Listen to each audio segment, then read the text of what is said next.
I want us to give a round of applause as we welcome Kelechi Deca to the stage and Dr. Sam Amadi to the stage. Thank you very much.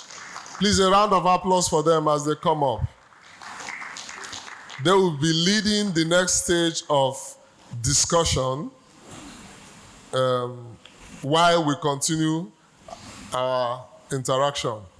Now, the next person to come up and speak to us is Dr. Sam Amadi.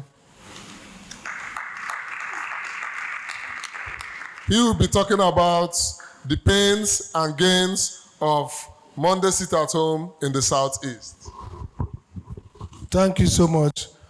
Well, the governor's rep has gone, but there are governor's people. So governor's people, ekele mono. And Father, you're welcome, sir.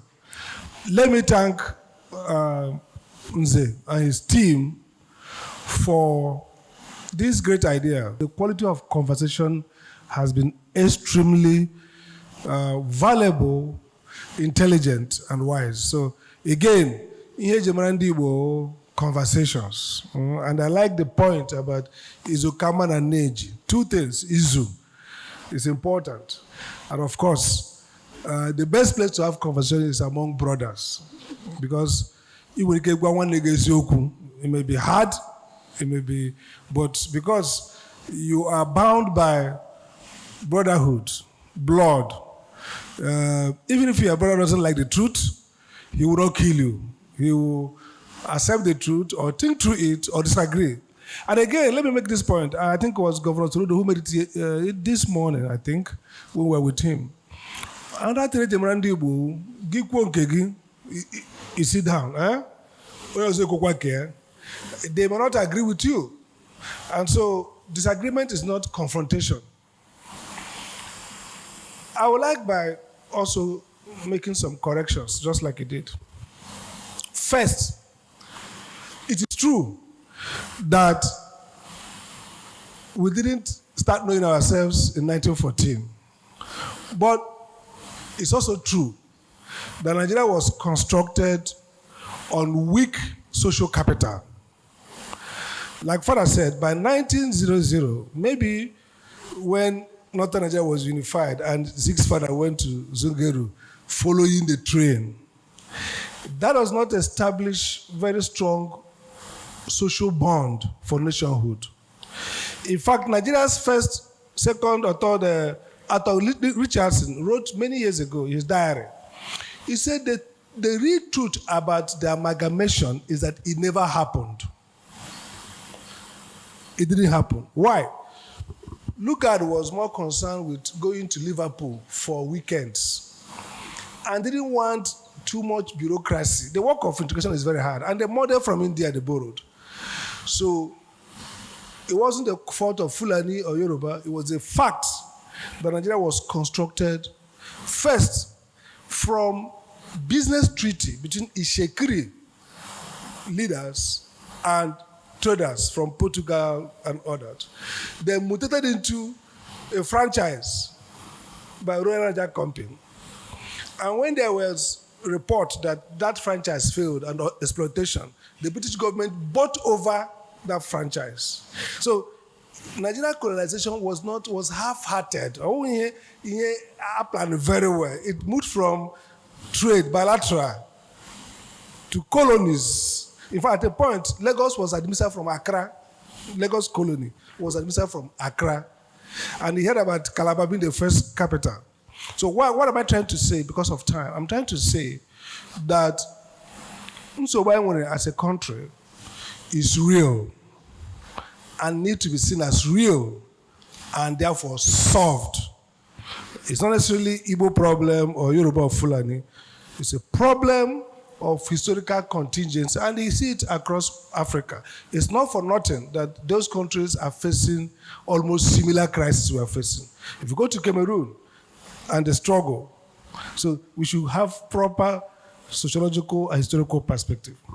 The second point I want to say before I turn to the modest at home is that that there is no cause for action. It's not totally true. That we suffer nothing. Now, let me put, why did I say so? And the last person talked about a little bit about it. Because of Nigeria's crisis of formation, the Igbos inevitably somehow became victims. If you read Chinua Soyinka's The Man Died, he lamented that he was in prison with northern soldiers who were accused of killing Igbos. And he was shocked how they were treated with royalty. That was The Man Died, written many years ago. And that the problem was that the rule of law failed to protect Igbos who are Nigerians. Gigokwa, this guy who wrote a book about Biafra, Untold Story, New York Times reported vividly what happened in Kano Airport, where the plane landed and the soldiers gone and shot every Igbo man. So really, it's not historical to say there was no Igbo problem. There is. The question is, how do we understand it and respond to it? So the Civil War was not one kind of nonsense. It was a failure of the Nigerian state to address a problem using rule of law. In 2009, I was a guest speaker at the U.S. Holocaust Museum on a global program called Genocides That Did Not Happen, because the guys didn't want to classify it as genocide. And one of the points, my paper is still there. If you go to New York Social Science Review website, you see that paper, Elite Dissension and the Making of Biafra. My argument was very simple. It was that the elites could not face the fact that they have to treat every Nigerian as citizen and use rule of law to deal with anybody that created the crisis. Of course, lack of majority, youthful exuberance, populism, all came together and created a problem. That's still what happened with IPOB and MASOP. If that land is not from pine leaf, take your leave. Obulu na we choigo. Obulu no siro na pine leaf estate and the properties. Wow. I used to be advisor to Foreign Affairs, Joe Madekwe, and each time we travel all over the world, we see Nigerians diaspora talking about their own sense of Igbo persecution. So when it became a crisis, the blame, for me, goes mostly to Igbo leaders at home. The Igbo Governors Forum set up the Omahe's Committee on Security. We are all part of that membership. Omahe brother has to resign because his own senior brother as governor did not support what they're doing. So there's a sense in which, and I told the governor, I agreed, we need to have authentic leaders who are responding to authentic concern of their people. You might not do what they say you should do, but you should show that you understand what they're going through. And I'll give an example, real example. At the time, MNA, there was a report that 21 youths were killed who claimed they were doing exercise. They said they are IPOB. I don't know. I was not there. But I wrote to the governor. I said, Governor, trigger your power, judicial inquiry. Set up a judicial inquiry to find out what actually happened. The governor said, you're not from Enugu State, we don't care. We went to court. I went to Federal High Court. I said, governor has a power and should be compared. The court ruled that the governor of Enugu State, Buruburu, should investigate the death of 21 youths. He refused. They went to Court of Appeal. Now, these are the excuses that these other guys use to create crisis. But why? Because the state fails to live up to its responsibility. So if you're a governor and you do an inquiry, and the inquiry tells you that these people were killed for nothing, you are doing your job. So I want us to go out not having the sense that this crisis we are facing today is a culmination of failure of leadership, failure to protect citizens, failure to respond to their concern. Then people who have other interests leverage on that failure and cause problem. That was what happened in 1967. That's what happened again. the state fails to protect citizens, then people take advantage of that failure and led citizens to actions that were not properly thought about. Now let's look at the sit at home. And again, I totally disagree. I was, as a human rights fighter, I fought for everybody, whether you are IPOB or not. But when they started with ECN, I was clear that I oppose it. Why? You cannot have a private militia to solve a problem. If there is a problem, assuming there is a real problem, I'm not sure there's a real problem of Fulani invasion. There could be instances of clashes that you need strong state to protect communities. I mean, that's very clear. But even if there was that problem, it's the government in Southeast that should design a response. Not few individuals who now use an opportunity and create an army. That's where we got it wrong. And everything that happened afterwards was a failure of both governors to respond and failure of the behavior of private actors. And then, of course, the elites were in deniance and were not able to come out and say, this is a red line, don't cross it. Why? Because of narratives. So, similar thing is happening in Southwest. Nobody is arresting them. In the North, nobody. So we now say, why should you, even if those people are doing harm to our economic value, why would anybody say, don't go to school on a Monday? Why would anybody say, don't go to work on a Monday? That is self-inflicted harm. It was avoidable. It took, some people estimate about 20 billion lives in the Southeast. And I agree with you that it was useless because even if we shut down the Southeast, Nigeria will not shut down. So it was also failure to, the people who don't know anything took over leadership. Now ask yourself, very important, why would people held, I went to speak at the University, law faculty, professors were there. And I was speaking, after I finished, the now VC, the man who is VC now, Dean then law, took over the microphone. I said, Sam, you are speaking grammar. Now the Kano has finished. I mean, this is professors of law quoting. They see more credibility and authenticity within the Kano than with Sam Amadi. And even with their own. These are, I'm not talking about Sam, professor, Dean, now VC.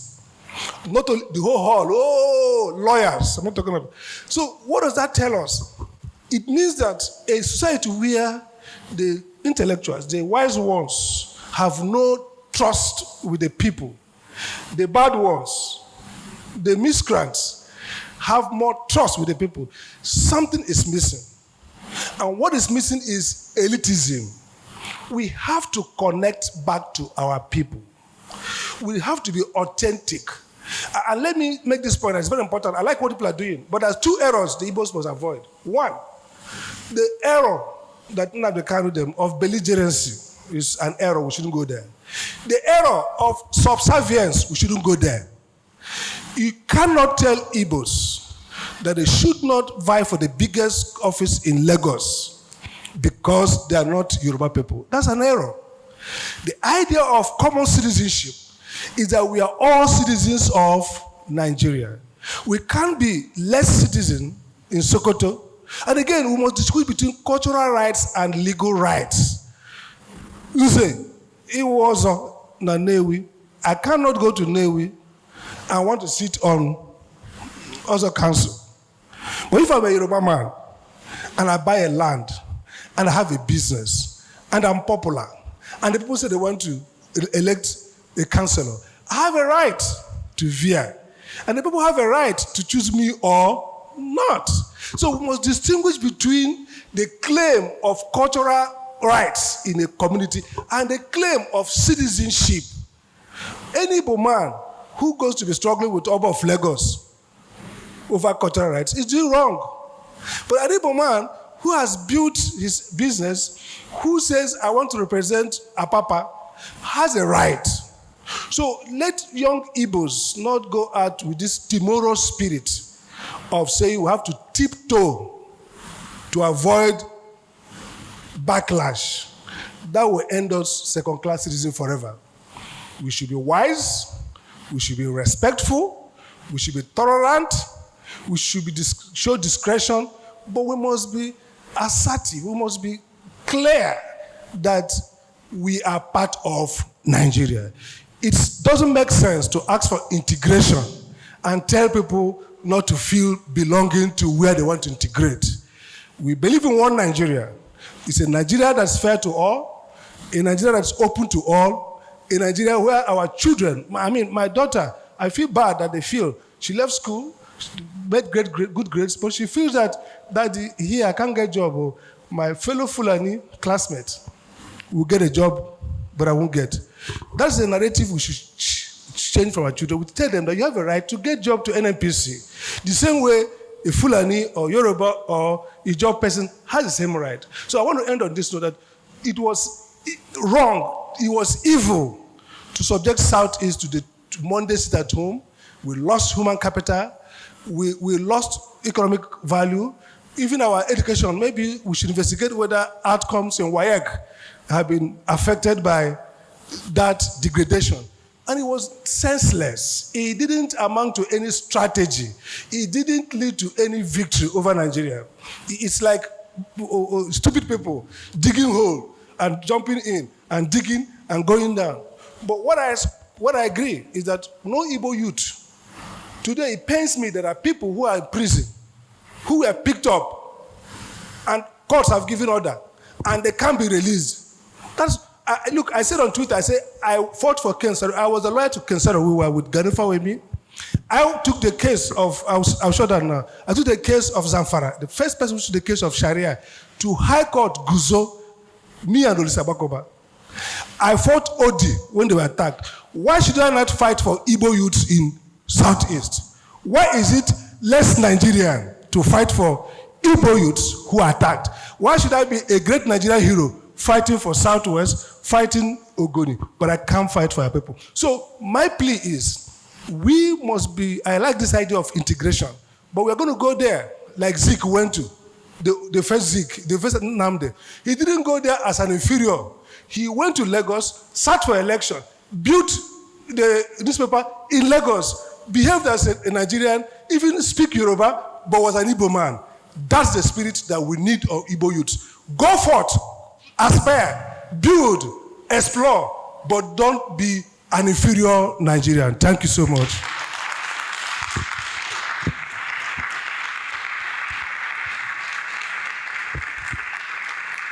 Thank you, thank you. Thank you very much, Dr. Sam Amadi. There is so much to take away from here. There is a need for the elites to return to discussing and planning and structuring the development of the people. Otherwise, we'll create a gap that will be filled with unintelligent people and the masses. The Monday sit at home was evil and unstrategic and a self-sabotage. And the discussion for the conversation for Igbo people must be holistic. Thank you very much. It's election season again. Dear esteemed political candidates, are you aware that a good media visibility and advert can help boost your chances of winning? What are you waiting for?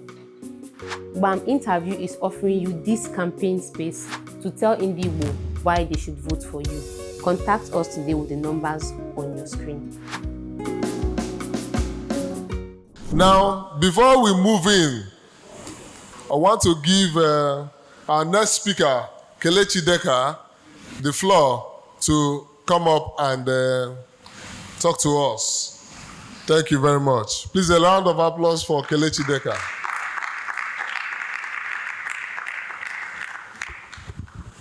Ndigbo ndewo. I thank you all for being able to make it here today. And like Dr. Sam Amadi did say, it's not just about the crowd. I mean, it's what you take away from the crowd. If you've had the opportunity to follow my writings, the basic fact I always like to portray is that two truths can coexist.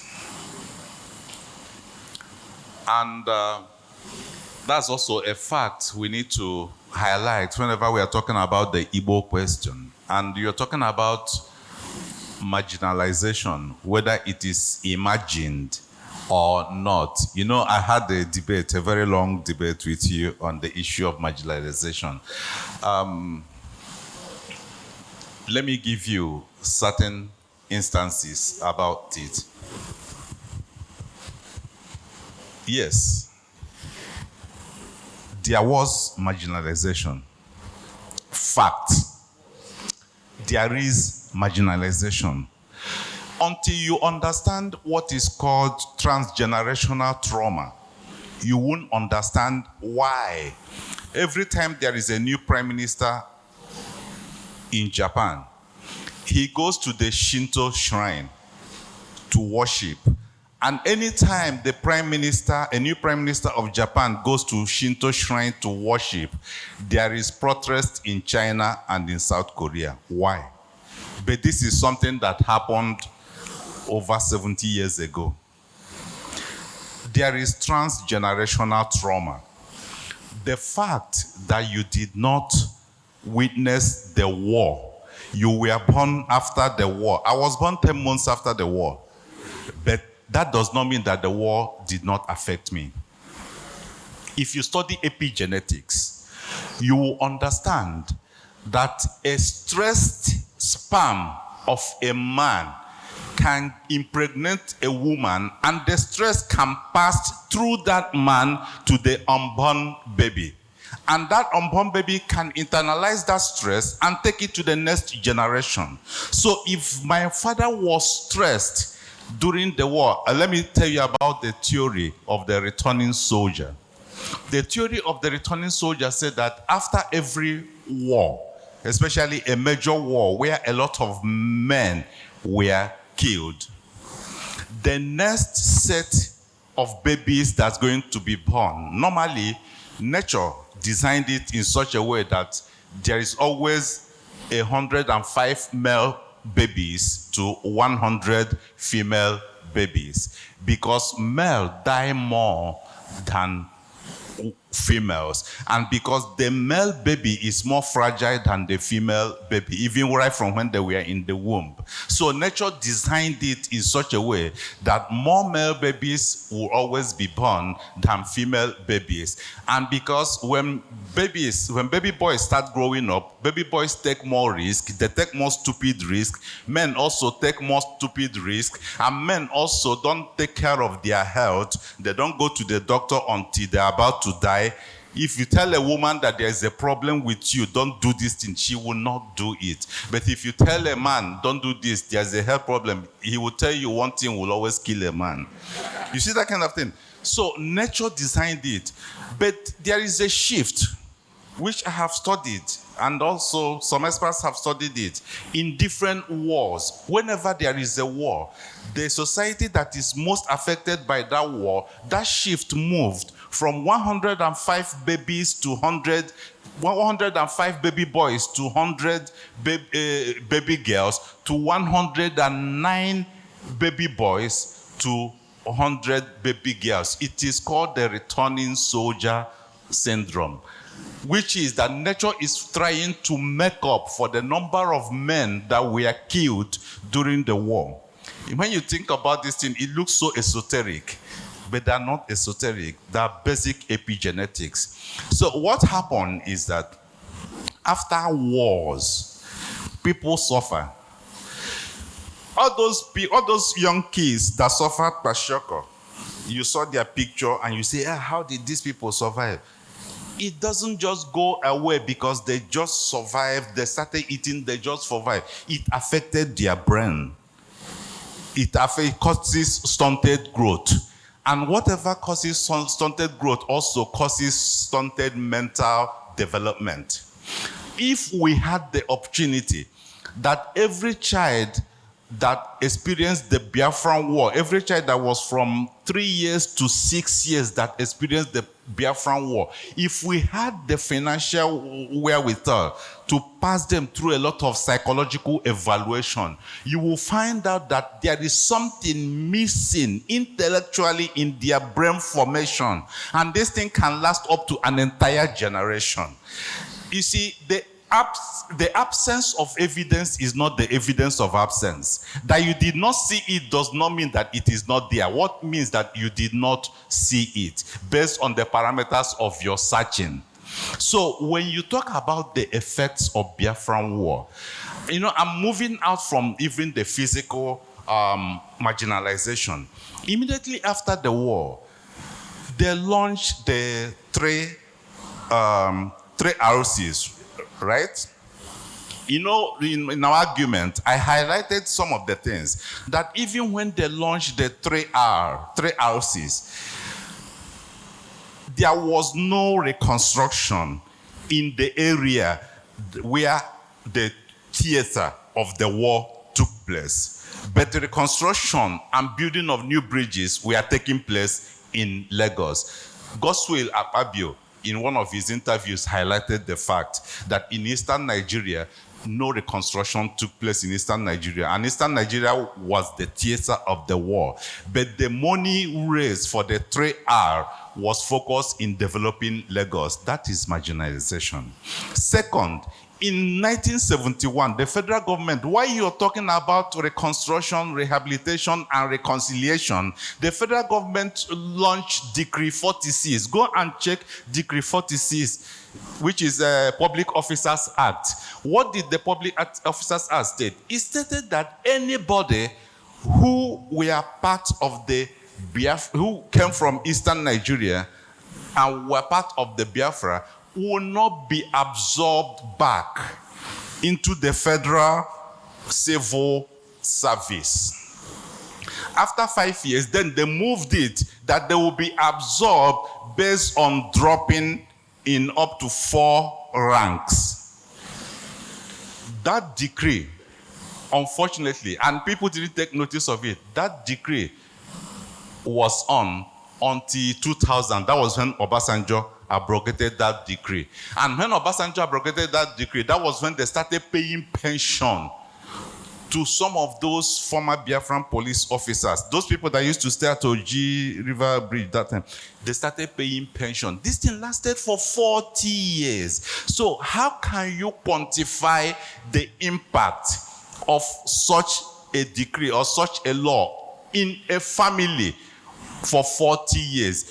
When you start thinking of what could have been, do you know how many men, how many families we are not able to take care of themselves for this, for 40 years? So when we look at what happened, we also fail to look at what could have happened if what happened did not happen. That's when you bring all these things together, then you understand some of these things. Apart from that, they followed it up with the indigenization decree. The indigenization decree meant that they nationalized all the big corporations in Nigeria.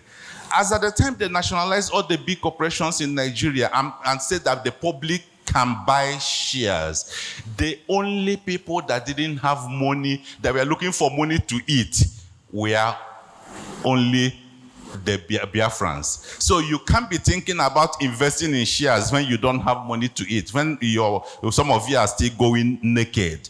So that was basically why a lot of our people had to go into commerce. They couldn't break into the corporate system because they weren't part and parcel of the corporate system. So companies like the Leventis, the UACs, all those big corporations were nationalized, and our people didn't have shares in those companies because as at that time, we were still begging for food.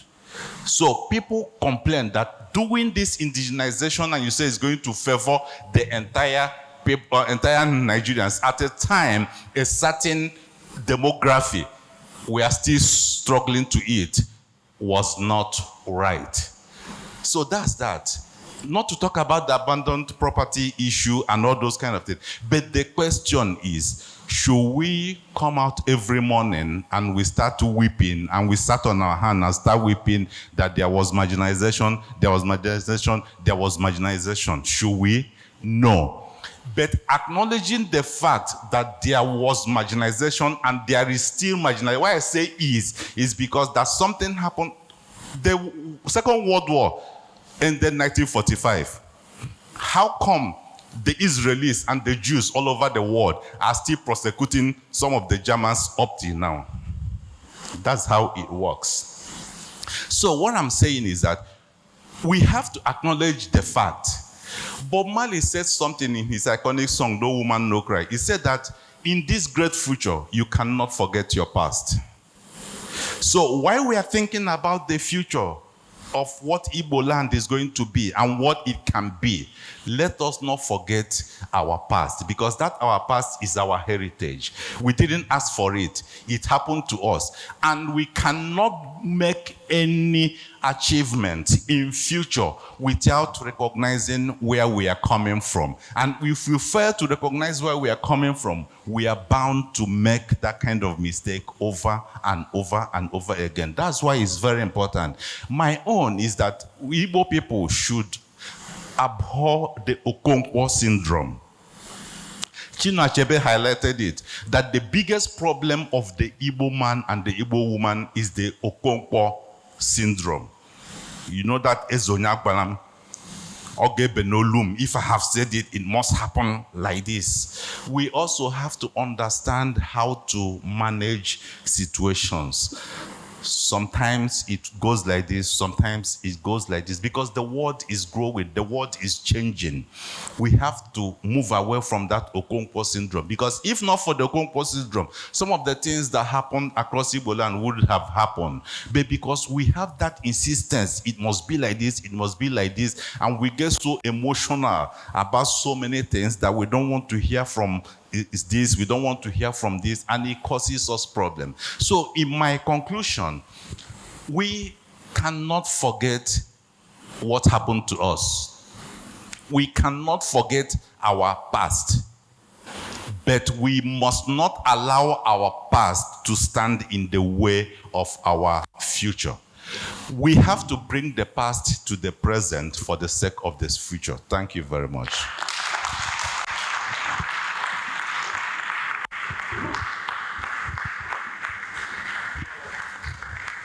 Thank you very much, sir. Thank you very much, Kelechi Deca. The absence of evidence is not the evidence of absence. Noyes Healthy Living PAP is a strategic response to a critical problem, malnutrition. An innovative program kicked off on August 3rd, 2024, with free distributions across the 21 local government areas of Anambra State. This purely organic supplement is designed to combat malnutrition among Anambra children. Due to its high demand, the distribution has been stepped down to community levels and made available to residents in all 326 primary healthcare centers in Anambra State, free of charge. Noyes Healthy Living PAP, beating malnutrition in Anambra State.